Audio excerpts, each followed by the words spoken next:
Swayam Prabha. Digital India. Educated India.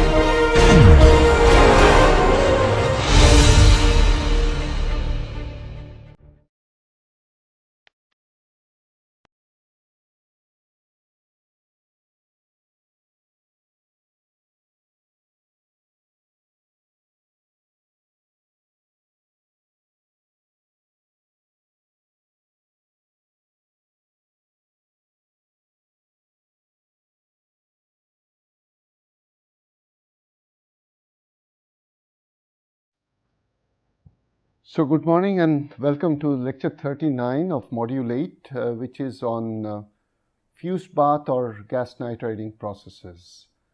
So here we are talking about a slightly different approach of surface engineering to set the context right. Let's understand that we are talking about change of both the surface composition and microstructure in order to improve wear resistance or corrosion resistance and so on. So far we have discussed two approaches. One is without changing the composition, like in case of induction hardening or shot pinning. Then we discussed processes where we are necessarily changing the composition, primarily with carbon so far, and we discussed processes like carburizing, liquid bath carburizing, cyaniding, gas carburizing and so on. And now we are going to not only change the composition of the surface and microstructure, but also are going to use a different kind of a species, namely nitrogen, for surface enrichment and in the process improving the wear resistance, hardness and several other properties. But there are certain distinctions, and that's important for us to understand.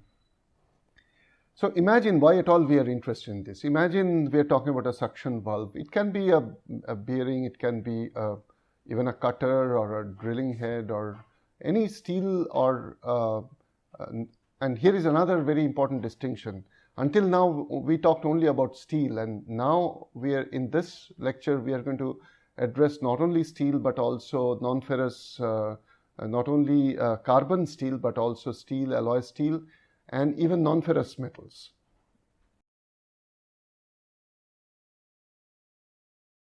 It sits in a particular diameter and closes the gap. Now, in the process, during the process of applying it or subjecting to working condition, we may end up into a situation where there is a lot of wear and tear, relative motion between the surfaces, or subjected to a situation where the two surfaces, actually the mating surfaces, undergo a certain amount of material degradation or removal, as a result of which the gap increases. If the gap increases, then it can no longer the air will pass through.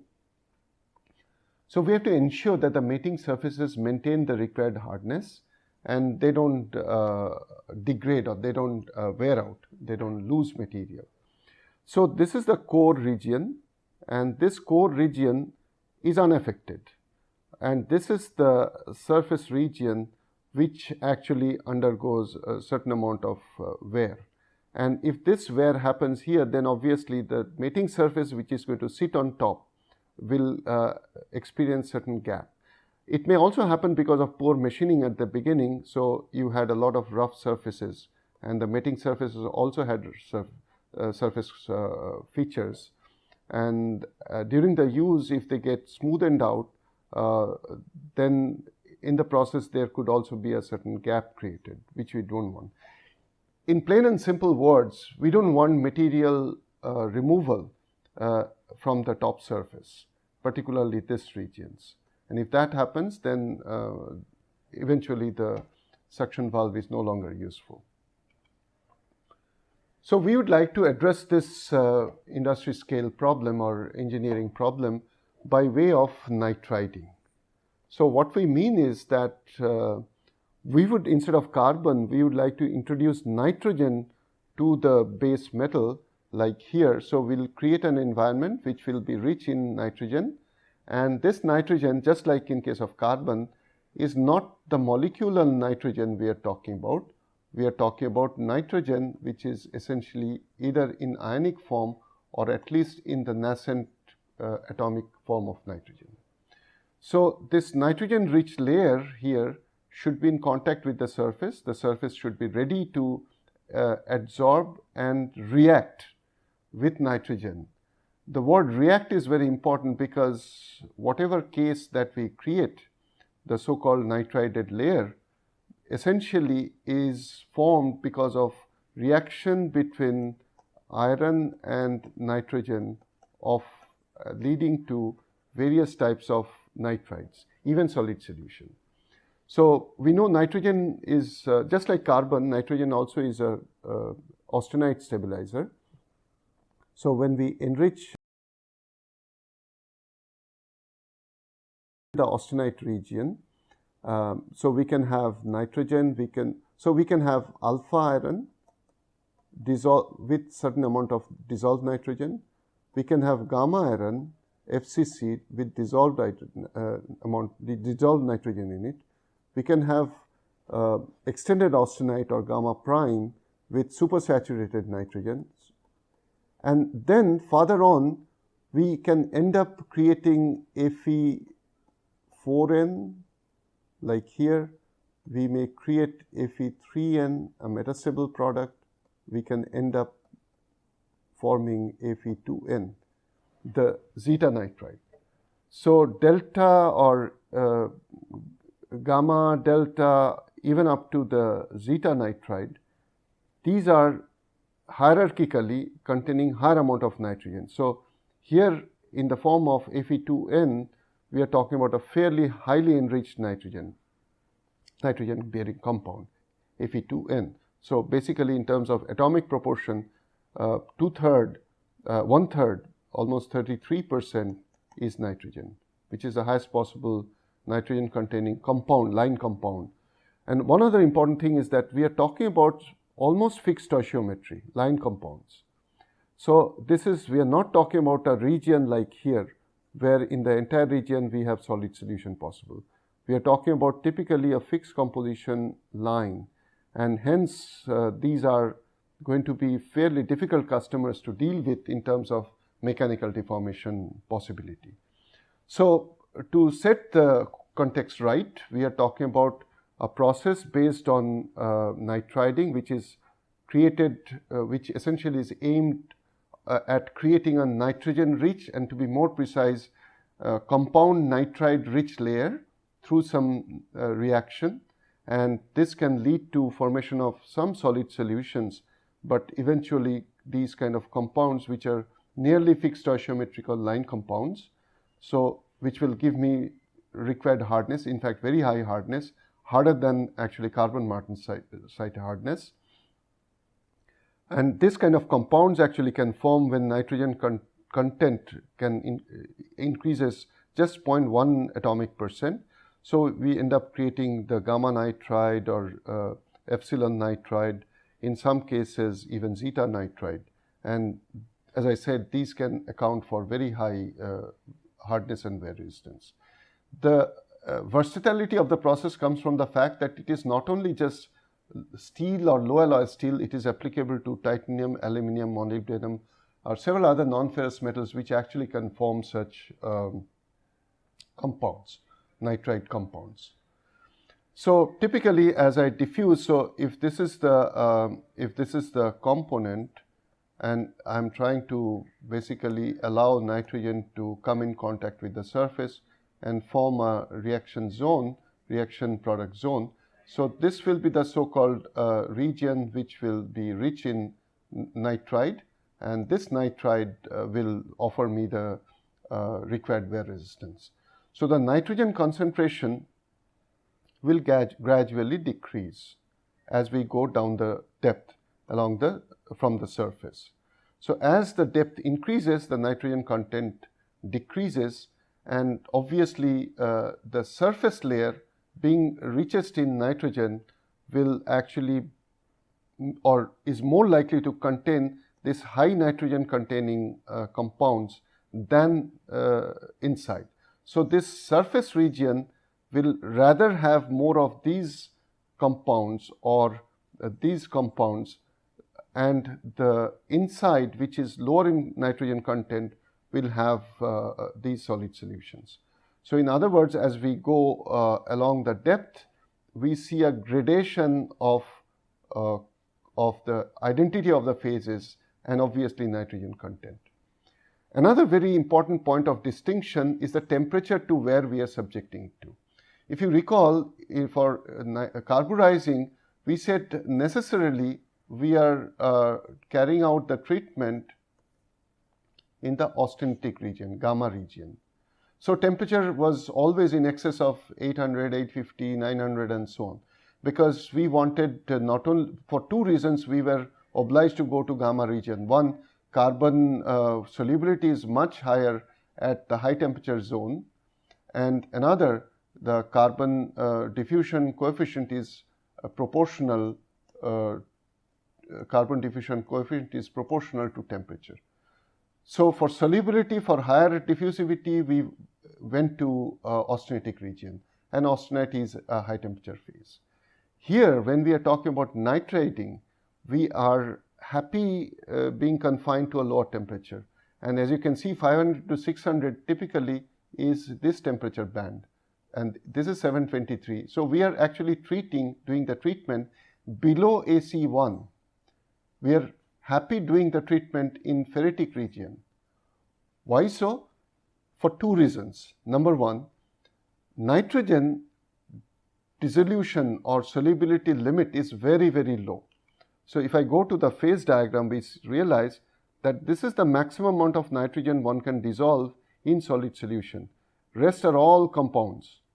So there's no point going to high temperature hoping that I'm going to create a lot of nitrogen dissolved in the compound. And in case I go to much higher temperature and have a solid solution of carbon in gamma iron, this is not going to be any useful to me, because eventually when I come to room temperature, instead of formation of martensite, it will only form these nitrides, these compounds. So for formation of these compounds, I would rather go to a temperature range which will allow faster diffusion, and diffusion coefficient of nitrogen in ferrite is faster than diffusion coefficient of nitrogen in austenite. So since I want faster diffusion, I can very well stay within the ferritic region and not go into the austenitic region at all. Or in other words, I can stay at a temperature which is lower than AC1, because at lower than AC1, ferrite is stable and not austenite.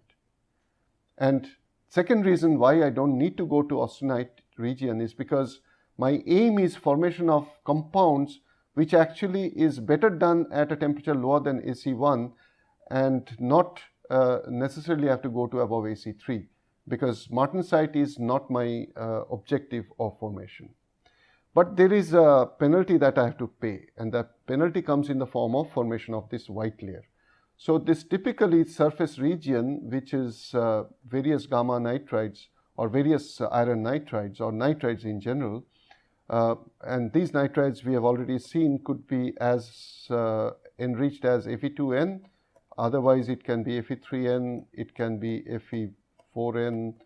So all these nitrides are fairly brittle compounds, practically no plasticity, they don't deform. So they are very hard and brittle phases. So if I enrich the surface with all these hard and brittle phases, then I actually create a fairly hard and wear resistant surface, but at the same time I must be aware that they cannot absorb a lot of energy. So in other words, they are fairly brittle layer. This layer is called white layer for a very interesting reason, that when we try to etch either with nitrile or any of the standard etching agents for steel, they don't etch at all, because they are not only hard and wear resistant, they are also highly chemically inert substances. So there is hardly any solid solution of iron, either alpha or gamma left. All are converted, at least on the surface, into nitrides, and these nitrides are completely chemically inert, so they don't etch at all. And since they don't etch, there is no surface corrugation or chemical attack, and as a result there is hardly any scatter of light. In other words, you are left with smooth surface, and hence light can very efficiently reflect, and you get a very nice bright surface. So because of this brightness, it's called a white layer. This is also applicable to titanium, as I said, even aluminium or molybdenum, or actually elements which are prone to formation of nitrides, because we are not, the entire process doesn't require carbon enrichment and going to austenite and quenching to martensite. The entire process depends on formation of nitrides, and these nitrides, whichever element can form such nitrides, are amenable to nitriding treatment. So the benefits are high hardness, high wear resistance, high tensile and yield strength, but of course they are not much of a use because also it renders the surface brittle. But another important thing is the residual relative amount of residual compressive strength, and hence slightly improved fatigue strength. And this residual compressive strength happens because all these nitrides are interstitial compounds with higher lattice parameters, with larger lattice parameters. So when you convert iron or titanium into their corresponding nitrides, then you form phases which actually are relatively larger in volume or lower in density. So they tend to expand. So if you have a surface, and if you create a surface layer with phases which are trying to expand, because by formation of nitride their lattice parameters are bigger, and so the layer tends to expand, the reaction to that on the surface creates residual compressive stress. So I get threefold benefit here. Number one, the hardness level that I'm creating is much higher than what I can achieve by carburizing. Number two, the nitrides are extremely chemically inert, so I end up not only improving the wear resistance and hardness, but also the corrosion resistance. And number three, that the surface layer that I create actually is thinner and is fairly adherent to the underlying substrate. So I also end up creating residual compressive stress, and because of that the fatigue strength also improves. So I get three levels of advantages. So generally, process wise, the first possibility is gas nitriding. So you take ammonia and you allow ammonia to dissociate, and this not only gives you hydrogen, but also nitrogen, and this nitrogen is in the nascent form. So this nascent hydrogen can eat. So essentially we are not talking about this molecular form of ammonia. We are not even talking about molecular form of nitrogen or hydrogen. We essentially are interested in the single atomic state or the nascent state of nitrogen, which can now gradually come and get absorbed, and as they get absorbed, they can form certain compound layer.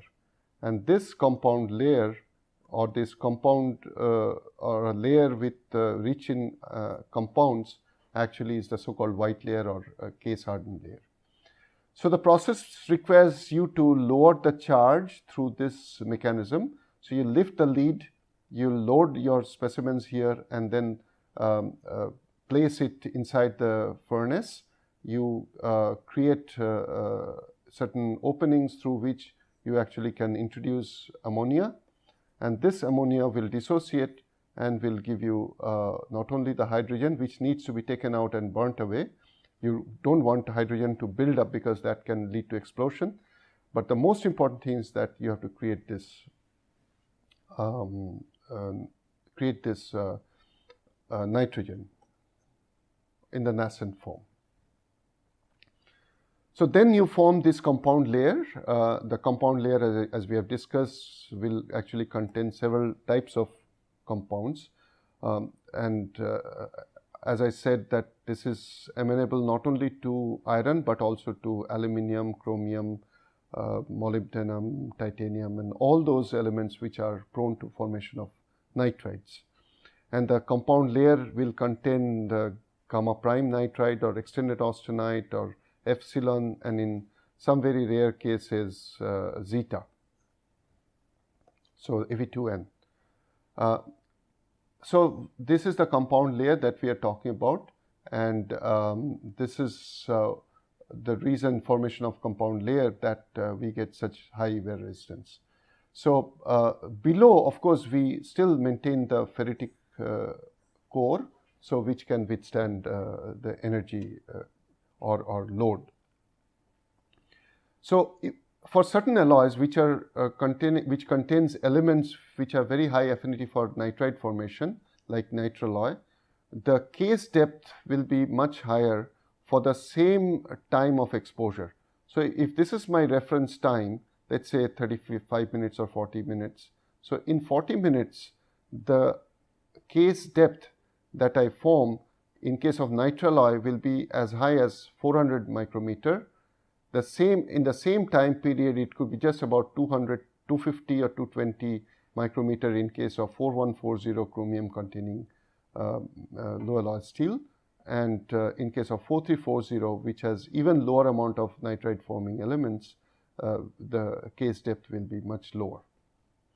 So this is the so-called white layer. Then we have a diffusion zone where we have mixed some dispersion of nitrides in alpha iron or whatever, alpha titanium or something, and that is of advantage because then because of this compositional gradation, had it been only the white layer and nothing else and only a ferrite below, then this region could be subjected to high amount of stress.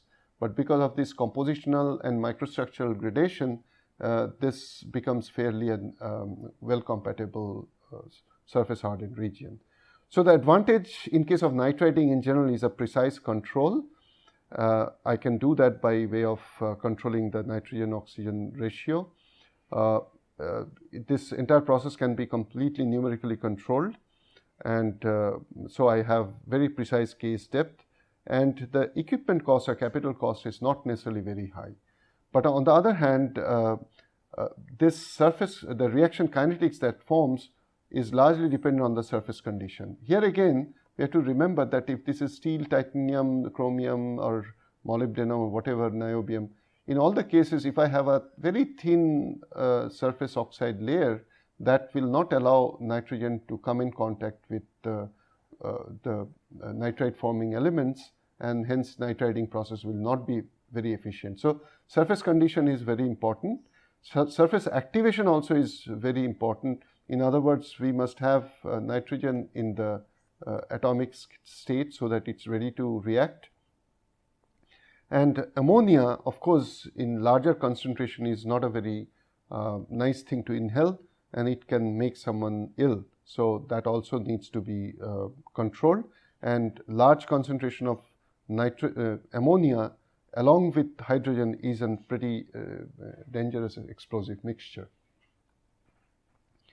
So if this is the distance from the surface, so here we have a component, and if we are measuring from the surface into the core, and this is how the distance is increasing, then the compounds that form basically will vary as a function of depth like this. So only in the thin surface region we can have this compound layer, but below that the nitrogen content will drastically reduce, and you'll get only alpha nitrogen dissolved alpha iron or maybe gamma iron, not compound layer. So the hardness here will be fairly low. How much low? So at the surface, the hardness, if it is say 600 Vickers, then somewhere slightly below you'll reach that peak hardness where you have these rich compound layer, and then gradually it will decrease. It will decrease to the base level. Similarly, the wear resistance also varies with depth, and for different depths, say for example, if you're talking about right at the surface, this is the surface region, the total wear loss will be the minimum, and the friction coefficient also will be the least. As we go to deeper inside, then the amount of wear volume, wear loss will be the highest below the surface, somewhere in the core region. Okay. Now, instead of gas nitriding, there is also a possibility of liquid bath nitriding, just like cyanide bath nitriding in case of steel. Here also we can do that, and we use nearly the same sort of material, say potassium or sodium cyanide, which converts into sodium cyanate or potassium cyanate and dissociates, and that gives you the nascent nitrogen. And when we talk of this kind of liquid bath nitriding, we possibly end up not only with nitrides, but also carbonitrides. So basically, we'll end up getting a situation where we have a combination of both nitrogen and carbon. So a compound layer which will be mixed nitride carbide. So as nitrogen tries to diffuse in, it actually ends up forming a reaction layer, and this forms these compounds and reduces the ductility of the system. So we actually can improve the hardness significantly high. As a result, there could be substantial increase in wear resistance. But this layer is fairly thin, unlike the carburized and martensitic layer. So we are talking about thin layer, very high hardness, and as a result, we actually get very many improvement in the properties. So this is the typical compound layer, and then we have a mixed layer, and then the base layer. In fact, in some rare cases, purposely one can also create a thin oxide layer on top of the nitride layer. That actually can improve the friction coefficient such a way that the overall, not only the wear loss is reduced, but also the frictional coefficient is retained at a very low level. But in the diffusion zone, we have a graded microstructure.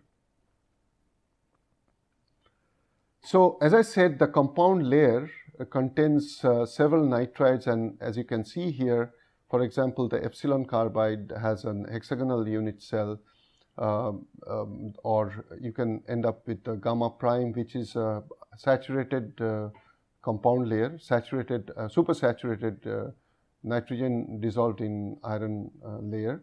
So this compound layer is the reason, which in other words is called the so-called white layer, is the reason why we get all these improvement in the properties. And we also create a layer in the top which is fairly corrosion resistant, because the top layer, when it gets oxidized, it actually forms a protective layer. But when we are dealing with the salt bath nitriding or liquid bath nitriding process, we are dealing with cyanide solutions and fairly caustic and toxic and also corroding medium. We require to take enormous amount of precautions, also the treated parts for rinsing and cleaning. And this salt bath, once turned on, cannot be turned off, because that's the problem with any salt bath. If they solidify, if you reduce the temperature, room temperature, if they solidify, then actually they degrade quite a lot. They decompose and degrade, and as a result, the utility of bath for recycling or reusing is reduced significantly. So once charged, the bath has to be only maintained at the fused state, and periodically one has to replenish with fresh charge of salt to maintain the required potential. So obviously liquid nitriding process is good in terms of the fact that you get a shallower depth of hardening. It's a manually operated process, very little monitoring required. Temperature is slightly on the higher side. Distortion is minimal, but the white layer control is not as good.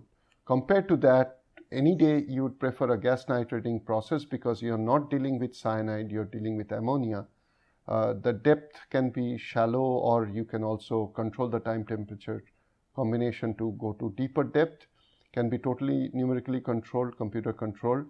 And the process monitoring typically can be done through, as I said, temperature, time, potential in the bath, potential in the surrounding atmosphere. Temperature can be slightly lower, and the distortion is minimal. Most importantly, the oxide layer control is very precise and excellent.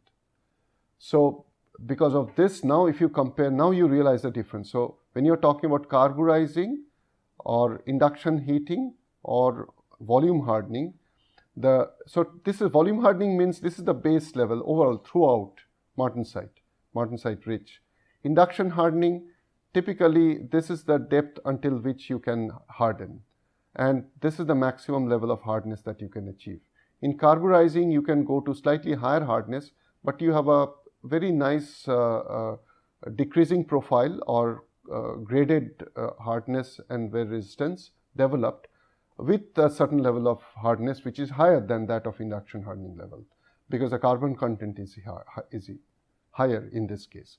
But in comparison to all these carburizing, induction hardening or volume hardening, nitriding gives you the highest possible hardness, but confined to very shallow depth, which is all right if you are not willing to convert or create a much deeper depth of case. So shallow case depth, much higher hardness. In addition, I said 3 specific advantages: high hardness, high wear resistance, corrosion resistance because of chemically inert nitride layer, and third, also higher fatigue strength because of residual compressive stress. So, so nitriding all the more is very, very useful. But on the flip side, such high hardness is not necessarily required, and you can't do any machining at all because it's extremely hard and brittle. So these are the various applications of nitriding. So thank you very much.